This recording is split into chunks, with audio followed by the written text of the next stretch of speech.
of the days in which the average temperature across Australia is above the 99th percentile. We're getting a rapid increase in very high temperatures.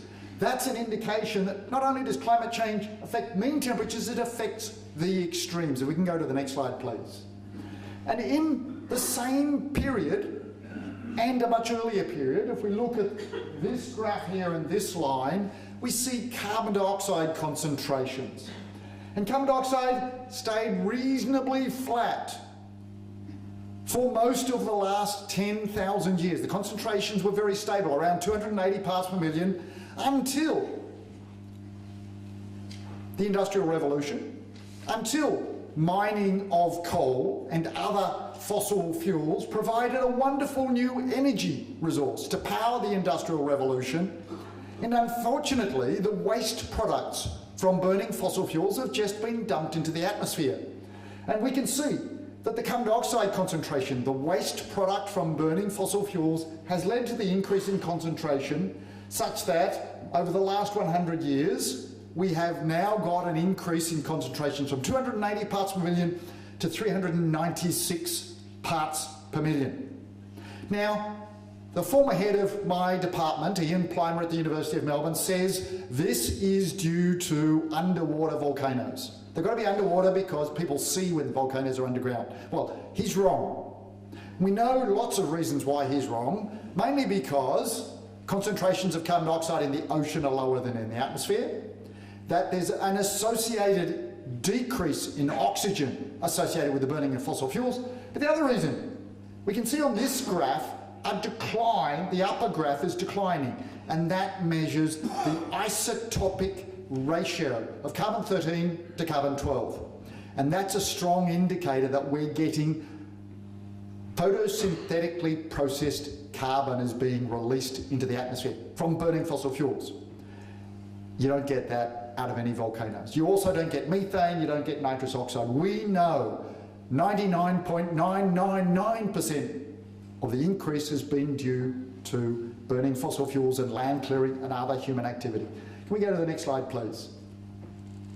So, every 6 or 7 years, there's an assessment by the Intergovernmental Panel of Climate Change on the science of climate change, and their key conclusions is warming of the climate system is unequivocal. There is no doubt that the climate system has warmed.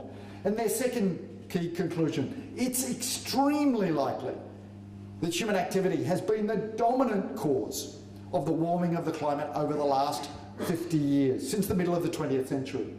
And it's virtually certain that there are going to be more hot extremes and fewer cold extremes over most land areas on daily and seasonal timescales. We've seen that in 2013 across Australia with record high temperatures in many parts of Australia, as well as record high annual temperature.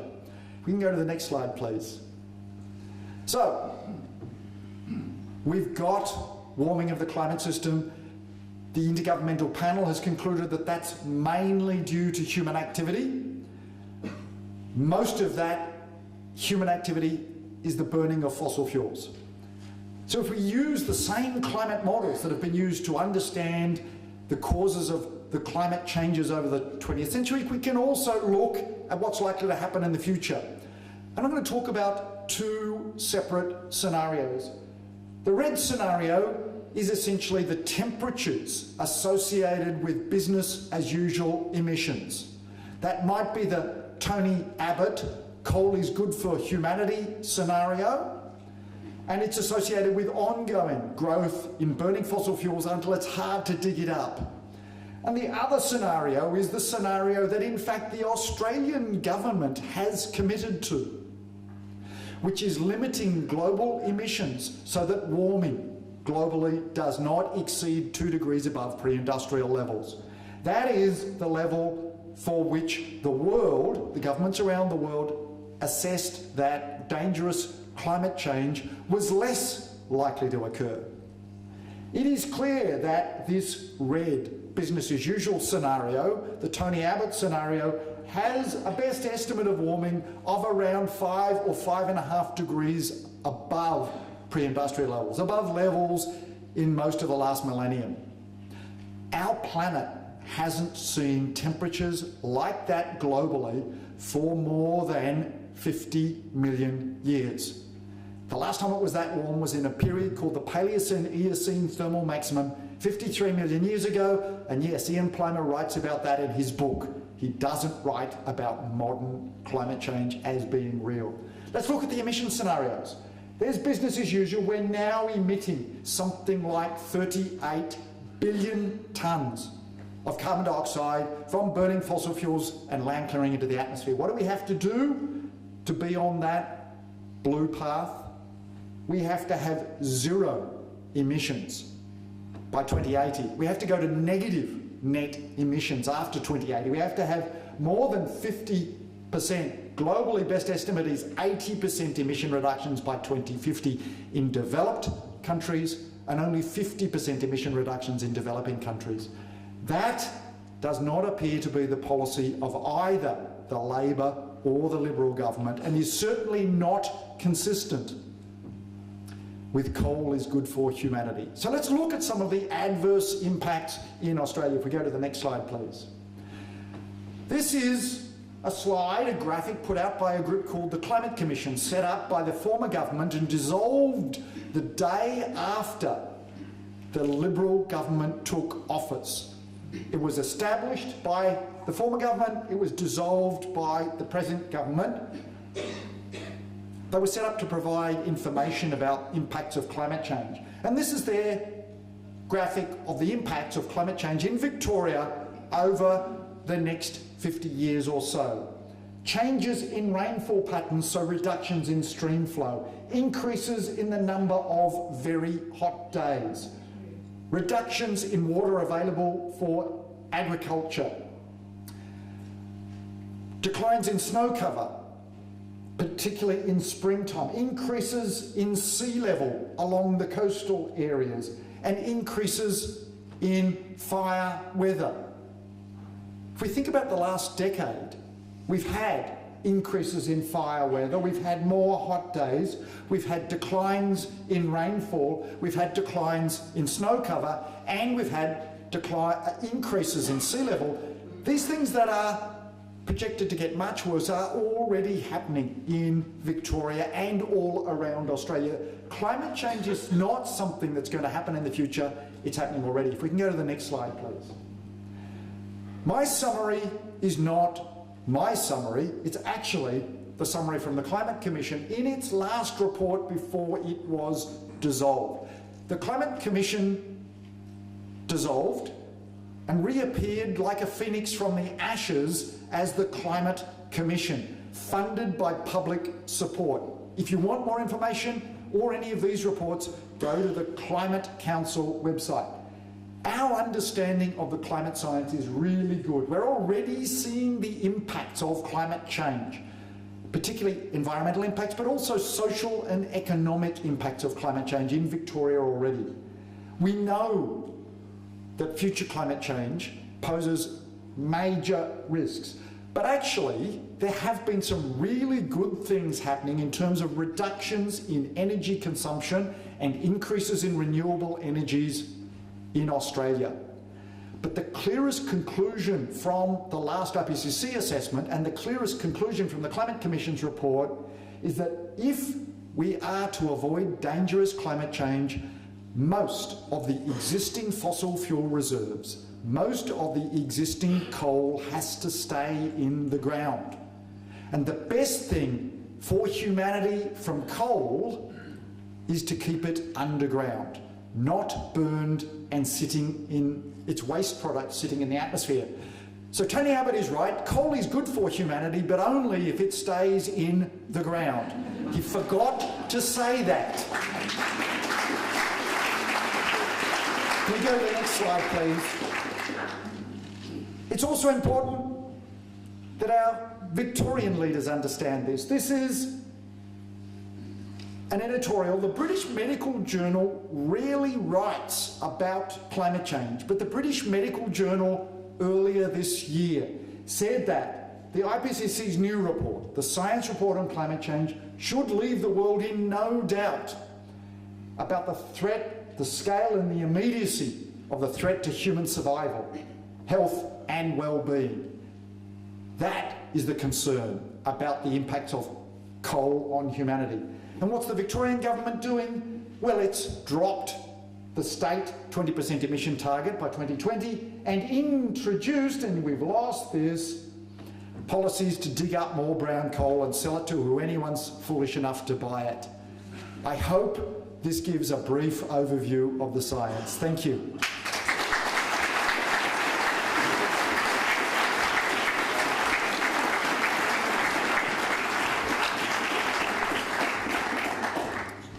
Thank you very much, David. Our next speaker is a pinch hitter, in fact.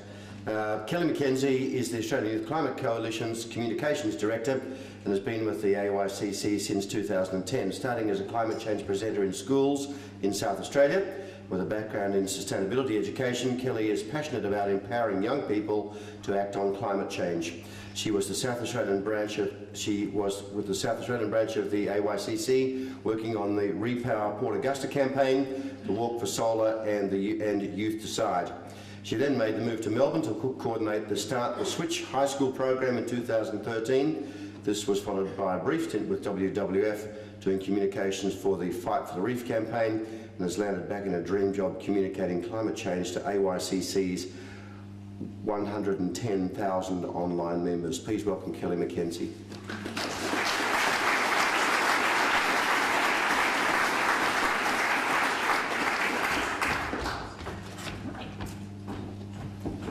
Hi everyone, nice to see so many people out here in Bayside standing up for climate action.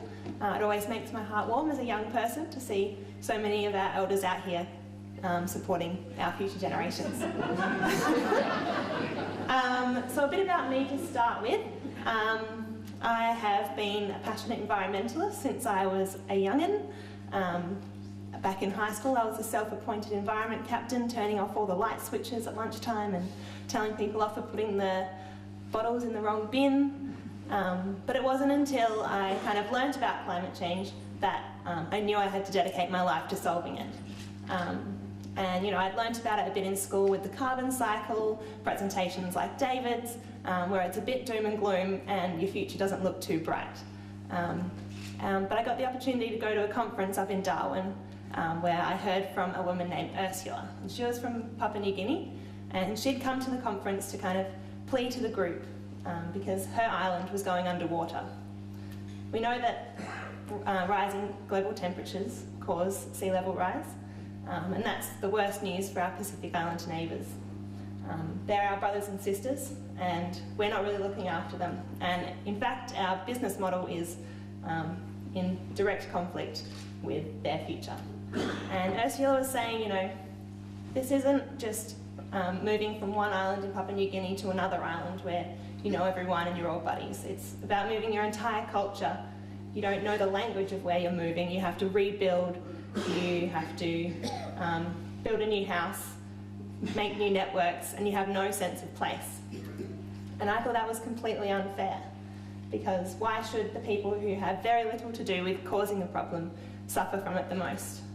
And I knew that because she was asking for money so that she could move her entire community from one island to another, I could donate to her, but I could also, you know, do something more about it, because me donating wasn't going to make the problem go away. So that's when I joined the AYCC, where our mission is to build a generation-wide movement to solve the climate crisis before it's too late. Because as young people, we know our futures are on the line, and you know, we have the moral voice. If we're not going to do something about it, then who will? And that's why I'm taking action. And go next slide. So the way that we work is we've got thousands of people involved all across the country. We've got 110,000 members online, and we've also got about 500 volunteers on the ground who are giving their time every week. So they are in local groups all across the country. They're talking to people in their communities about climate change. They're rolling out campaigns, whether it be to, you know, get the carbon price through like we did a few years ago, whether it be to enrol thousands of young people to vote in elections on the issue of climate change, or talking to high school students and giving them the opportunity to take action on climate change. So we have about 500 local groups across the country, all rolling out our campaigns. So we know that climate change is pretty bad news, as we just heard, and it's often pretty hard to have hopes, especially when you've got these maps where we're facing climate change right now, and records are being broken every single summer. I think I read that this month was the 355th month above global average temperatures. And in fact, if you're under 30, you have never experienced a below average year of temperatures. So that's pretty stark. But I also know that we have everything that we need to do something about it. Australia is one of the sunniest and windiest countries on Earth. And we have all the smarts, all the people and all the technology that we need to build 100% renewable energy in this country. It just takes a political will to do it. So that's why the AYCC exists, is to create short-term political change through governments, business, banks, and running hard-hitting, creative, youthful campaigns to change what they're doing. And we do long-term cultural change. So, talking to our communities, implementing the solutions on the ground, whether that's, starting a community garden, helping set up a community renewable energy scheme, or, helping school students to run sustainability projects in their schools. Because we do have this positive vision for a better future, and that in the disaster that is climate change comes the best opportunity to create a better world. One that's more fair, more sustainable, and uses our resources more wisely. And it doesn't impact those that have the least to do with causing the problem. There's all these signs that, there's reasons to look up.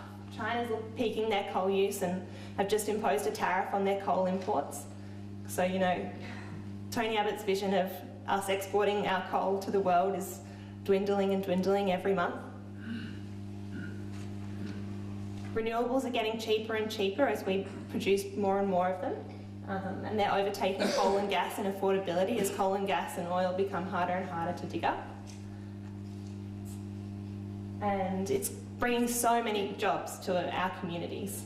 And as we move away from a dying fossil fuel industry, we can move to a clean energy economy and provide even more jobs that don't risk our health, that don't have huge risks attached to them, and can be a just transition over from those fossil fuel communities that have relied so heavily on mining and power generation from fossil fuels in the past. We can give those jobs to people in the renewable energy sector. And just recently we took a whole bunch of renewable energy students to Canberra to talk to our politicians about keeping our renewable energy target as it is. So these are, engineers, they're apprentices, they're students that are looking to move into the renewable energy sector, but their futures are looking really uncertain at the moment as the government plays around with our renewable energy policy. And they're worried that they're going to have to move overseas to find work in this industry that when they started their degree, there were very good hopes for. So I wanted to move on to a little town named Port Augusta. Has anyone heard of it? Great. So 300 kilometres north of Adelaide, which is where I grew up, there's a little town called Port Augusta, which is home to two of the dirtiest coal-fired power stations in the country. And they're just 3 kilometres out of the town. So every time the wind blows, the coal dust blows onto the town. And if you live in Port Augusta, you are 50% more likely to have lung cancer than anywhere else in the country. And that's pretty unfair. So to get our energy to power our houses, we burn coal that impacts directly on people's health. And I think that's pretty unfair. So we thought we'd do something about it. We met with the people of Port Augusta, and they were pretty fed up with these coal-fired power stations.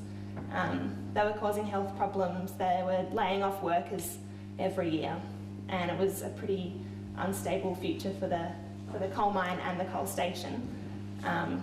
And we proposed an alternative, which was concentrated solar thermal. Has everyone heard of concentrated solar thermal? Yep, so the big field of mirrors that concentrate the light onto the big tower that gets really hot and spins a turbine. Works in a pretty similar way to how a coal station works. And the energy company at the time, Alinta, was proposing to build a gas plant to replace the dying coal-fired power station, which would only provide 45 ongoing jobs, compared to solar, which would provide 1,500. So it was pretty clear for the locals what the best option was, and more people voted in our community vote for solar than people vote in the local council elections. So it was pretty exciting. There was a pretty good vibe up there. And then so to bring those votes to the state government, we did a walk. Oh yeah, that's concentrated solar thermal. There's lots in America and Spain. We did a walk for solar. So we walked 328 kilometres from Port Augusta to Adelaide over 2 weeks with 100 people from all across the country. It was really hot. There was some, we had 160 kilometre winds at some nights. We had people aged from 5 to 75, and it was a logistical nightmare to organise, but it was really, really fun. And when we got to Adelaide at the end of our 2 weeks walking, we were met with 2,000 other South Australians who wanted South Australia to be the solar state.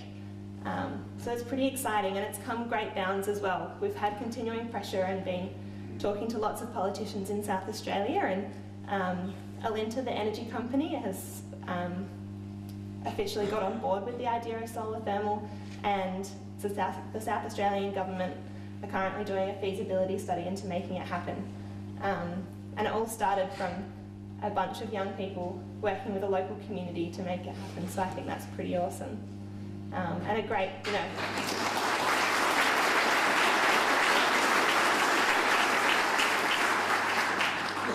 and it's, a great testament to the power of community. When they come together, they can achieve anything. But